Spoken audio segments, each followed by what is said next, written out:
Hey everyone, Professor Dunn here again. Let me set this up. Come on. There we go. So now what we're looking at is the section that is, or the part of the ancient Egyptian world that is known as Kush. The culture of Kush synthesized Libyan and Egyptian elements, reflecting the centuries of Egyptian presence in Nubia. The king of Kush built pyramidal tombs near the capital. In the 8th century BC, Kushite kings responded to a period of divided rule in Egypt by marching northward and unifying it. Their reign was from Dynasty 25 of Egypt, which was the date was 770 to 657 BC, and ushered in the late period of Egyptian history. After almost a century of Kushite rule, kings arose in Egypt to form new dynasties. Warriors from Western Asia invaded the Nile Valley on 2 separate occasions, but were driven back by the Egyptian armies. Meanwhile, the Nubians moved their capital to Monroe. Nubian rulers were also buried at Monroe. So let me show you. Here we have the royal pyramids in Monroe. So they're much smaller than the pyramids from Giza. These were also pyramids. When you watch the video that's assigned to you, you'll see why they don't have tops on them. And that is in the discussion board. Okay. We also have in Monroe various temples, other temples, and this is a gate to one of these temples. So built between this one actually, go back one image. Built between 337 BC and AD 339, they are much smaller than the Old Kingdom tombs constructed at Giza, which were more than 3,000 years earlier. And they house mummified bodies just like the ones in Giza, right?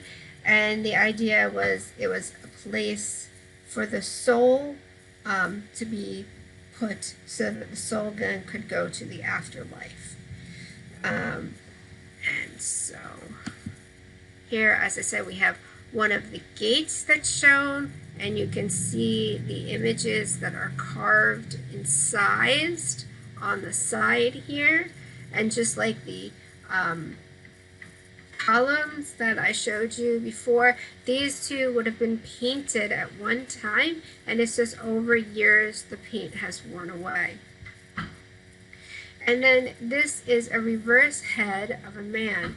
And the idea is that these heads were from the old, such heads were known from Old Kingdom Egypt some 2,000 years earlier. And the idea is that the soul of the mummified body would actually be kept in one of these heads.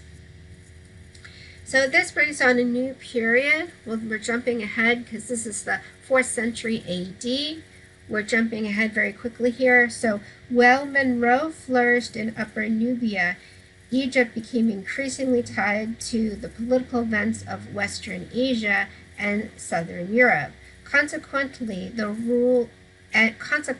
conquered and ruled first by the Assyrians, then by the Persians. The country finally fell in 332 BC to the invading armies of the Macedonian king Alexander the Great, right, who was actually a Roman. One of these generals founded the Ptolemaic dynasty, which was from 304 to 30 BC. So then the Ptolemaic dynasty takes over Egypt.